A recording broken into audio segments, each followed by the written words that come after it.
ओम शांति। 23 अप्रैल 2021 साकार मुरली। शिव बाबा कहते, मीठे बच्चे, बाप की यह वंडरफुल हट्टी दुकान है जिस पर सब वैरायटी सामान मिलता है। उस हट्टी के तुम मालिक हो। प्रश्न, इस वंडरफुल दुकानदार की कॉपी कोई भी नहीं कर सकता है, क्यों? उत्तर,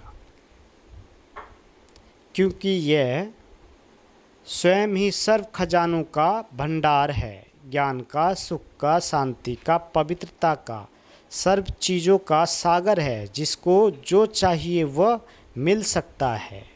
निवृत्ति मार्ग वालों के पास यह सामान मिल नहीं सकता। कोई भी अपने को बाप समान सागर कह नहीं सकते। गीत, तुम्हें पाके हमने जमी तो जमी आसमां पा लिया है। ओम शांति। बाबा कहते, अब बच्चे बैठे हैं बेहद के बाप के सामने। इनको बेहद का बाप भी कहा जाए तो बेहद का दादा भी कहा जाए। और फिर बेहद के बच्चे बैठे हैं और बाप बेहद का ज्ञान दे रहे हैं। हद की बातें अब छूटी, अब बाप से बेहद का वर्षा लेना है। यह एक ही हट्टी ठहरी। मनुष्य को पता नहीं है कि हम क्या चाहते हैं। बेहद के बाप की हट्टी तो बहुत बड़ी है। उनको कहा जाता है सुख का सागर, पवित्रता का सागर, आनंद का सागर, ज्ञान का सागर। कोई दुकानदार होता है तो उनके पास बहुत वैरायटी होती है। तो ये बेहद का बाप, इनके पास भी वैरायटी सामान है। क्या क्या है? बाबा ज्ञान का सागर है, सुख शांति का सागर है। उनके पास ये भंडार फुल अलौकिक सामान है। फिर गाया भी जाता है, सुख करता यह एक ही दुकान ठहरी और तो कोई का ऐसा दुकान है नहीं। ब्रह्मा विष्णु शंकर के पास क्या सामान है? कुछ भी नहीं। बाबा कहते, सबसे ऊंचा सामान है बाप के पास, इसलिए उनकी महिमा गाई जाती है। तमेव माता पिता तमेव, ऐसी महिमा कभी किसी की गाई नहीं जाती। मनुष्य शांति के लिए भटकते रहते हैं। कोई तो दवाई चाहिए, कोई को दवाई चाहिए, कोई को कुछ चाहिए। वह सब हद की दुकान है। सारी दुनिया में सबसे, बाबा कहते, सारी दुनिया में सबके पास हद की चीज़ें हैं। यह एक ही बाप है जिसके पास बेहद की चीज़ें हैं, इसलिए उनकी महिमा भी गाते हैं कि पतित पावन है, लिबरेटर है, ज्ञान का सागर, आनंद का सागर है। ये सब वैरायटी वखर सामान है। बाबा कहते, लिस्ट लिखेंगे तो बहुत हो जाएंगी।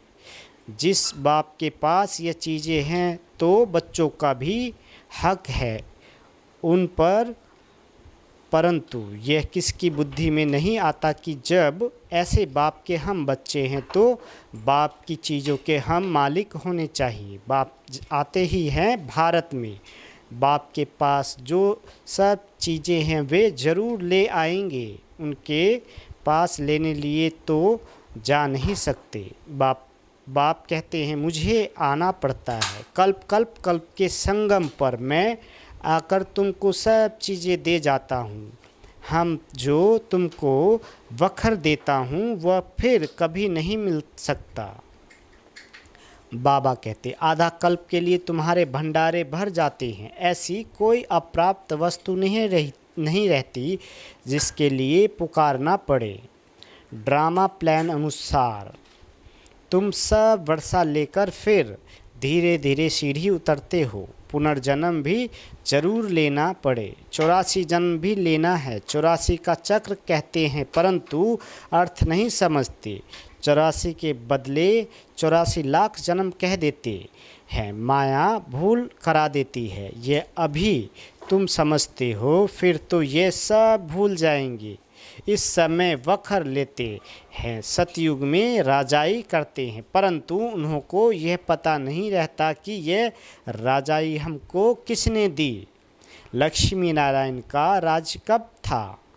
स्वर्ग के सुख गाए भी जाते हैं, सब किस्म किस्म के सुख देते हैं, इससे जास्ती कोई सुख होता नहीं, फिर वह सुख भी प्रायलोप हो जाता है। आधा कल्प के बाद रावण आकर सब सुख छीन लेते हैं। किसी को गुस्सा करते हैं तो कहते हैं तेरी कला काया ही खत्म हो गई है। तुम भी जो सर्वगुण संपन्न 16 कला संपूर्ण थे, वह कलाएं सब खत्म हो गई है। एक बाप के सिवाय और कोई की इतनी महिमा नहीं है।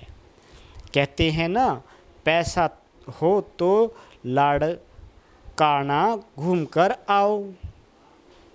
बाबा कहते तुम विचार करो कि स्वर्ग में कितना अधिचार धन माल था, अभी वह थोड़े ही हैं, सब गुम हो जाता है।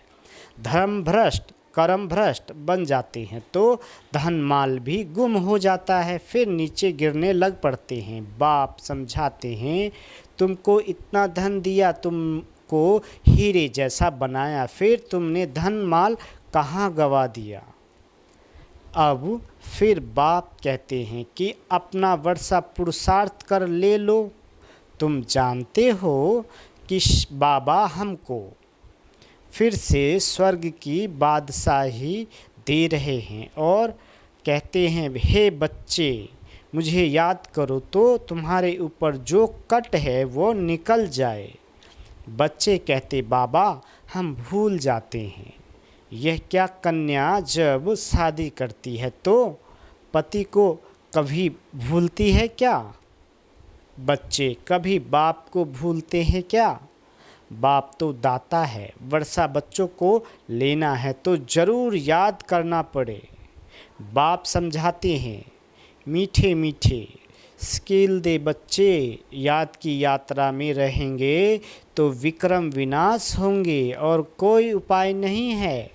भक्ति मार्ग में तीर्थ यात्रा गंगा स्नान आदि जो करते आए हो तो सीढ़ी नीचे उतरते ही आए हो, ऊपर तो चढ़ ही नहीं सकते। लॉ नहीं कहता, सब की उतरती कला ही है। यह जो कहते हैं कि फलाना मुक्ति में गया, ये झूठ बोलते हैं। बाबा कहते हैं वापिस कोई जा नहीं सकते।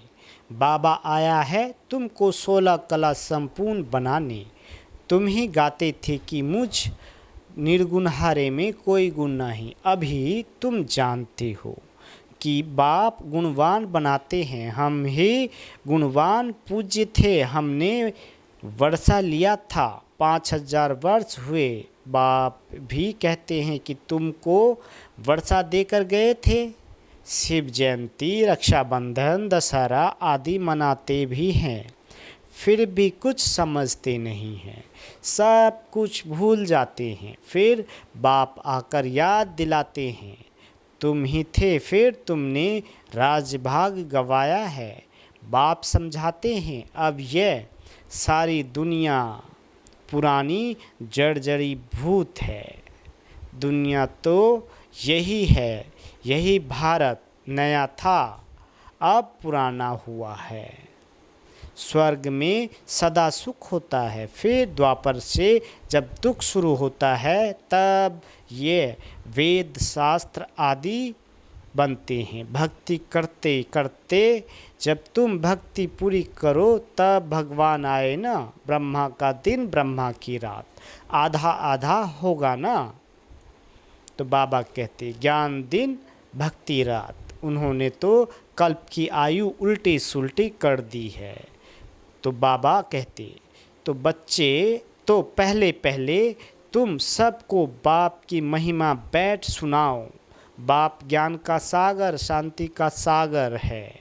कृष्ण को थोड़े ही कहेंगे निराकार पतित पावन सुख का सागर नहीं, उनकी महिमा ही अलग है। रात दिन का फर्क है। शिव को कहते ही है बाबा, कृष्ण बाबा अक्षर ही नहीं सौंपता। बाबा कहते कृष्ण पे बाबा अक्षर ही नहीं शोभता। कितनी बड़ी भूल है। फिर छोटी छोटी भूलें करते 100% भूल गए हैं। बाप कहते हैं सन्यासियों से कभी ये सौदा मिल ना सके। वह है ही निवृत्ति मार्ग के तुम हो, प्रवृत्ति मार्ग वाले तुम संपूर्ण निर्विकारी थे। वॉइसलेस वर्ल्ड थी, यही है विशेष वर्ल्ड। फिर कहते क्या सतयुग में बच्चे पैदा नहीं होते? वहाँ भी तो विकार था। अरे वह है ही संपूर्ण निर्विकारी दुनिया। बाबा कहते संपूर्ण निर्विकारी फिर विकारी हो कैसे सकते? फिर सतयुग में सब इतने मनुष्य हो, ये कैसे हो सकता? वहाँ इतने मनुष्य थोड़े ही होते हैं। भारत के सिवाय और कोई खंड नहीं है होंगे। वह कहते भी हैं हम मान नहीं सकते। दुनिया तो सदैव भरी हुई रहती है, कुछ भी समझते नहीं। बाप समझाते हैं कि भारत गोल्डन एज था, अब तो आयरन एज पत्थर बुद्धि है। अब तुम बच्चों ने ड्रामा को समझ लिया है। गांधी आदि सब राम राज चाहते थे, परंतु दिखाते हैं कि महाभारत लड़ाई लगी, सब फिर खेल खत्म। फिर क्या हुआ? कुछ भी दिखाया नहीं है। बाप बैठ ये समझाते हैं, ये तो बिल्कुल सहज है। शिव जयंती मनाते हैं तो ज़रूर शिव बाबा आते हैं। वह है हेवनली गॉड फादर, तो ज़रूर हेवन के गेट खोलने आएगा। आएंगे भी तब जब हेल होगा। हेवनली बाबा कहते हेवन के द्वार खोल, हेल के बंद कर देंगे। हेवन के द्वार खुले तो ज़रूर सब हेवन में ही आएंगे। ये बातें कोई डिफ़िकल्ट नहीं है। महिमा सिर्फ एक शिव बाबा की बाप की है। शिव बाबा की एक ही हट्टी है, वह है बेहद का बाप। बेहद के बाप द्वारा भारत को स्वर्ग का सुख मिलता है। बेहद का बाप स्वर्ग स्थापन करता है। बरोबर बेहद का सुख था, फिर हम हेल में क्यों पड़े हैं ये कोई भी नहीं जानते। बाप समझाते हैं कि तुम ही थे, फिर तुम ही गिरे हो। देवताओं को ही 84 जन्म लेने पड़े हैं, अभी आकर पतित बने हैं, उनको ही फिर पावन बनना है। बाप का भी जन्म है तो रावण का भी जन्म होता है, यह किसी को भी पता नहीं हो। कोई से भी पूछो तो रावण को कब से जलाते हो, कहेंगे वह तो अनादि चला आता है। ये सब राज बाप समझाते हैं। उस बाप की एक ही हट्टी की महिमा है। सुख शांति पवित्रता मनुष्य से मनुष्य को नहीं मिल सकती। सिर्फ एक को थोड़े ही शांति मिली थी। बाबा कहते सिर्फ एक को थोड़े ही शांति मिली थी। यह झूठ बोलते हैं कि फलाने ने से शांति मिली। अरे शांति तो मिलनी है शांति धाम में। यहाँ तो एक को शांति होगी, फिर दूसरा अशांत करेंगे तो शांति में रह ना सके। सुख शांति पवित्रता सब चीज़ों का व्यापारी एक ही शिव बाबा है। उनसे कोई आकर व्यापार करे उनको कहा ही जाता है सौदागर। पवित्रता सुख शांति संपत्ति सब कुछ उनके पास है, अप्राप्त कोई वस्तु नहीं। स्वर्ग का तुम राज पाते हो, बाप तो देने आए हैं, लेने वाले लेते लेते थक जाते हैं। मैं आता ही हूँ देने लिए और तुम ठंडे पड़ जाते हो लेने में। बच्चे कहते हैं बाबा माया के तूफान आते हैं। हाँ, पद भी बहुत ऊंचा पाना है, स्वर्ग के मालिक बनते हो, ये कम बात है क्या?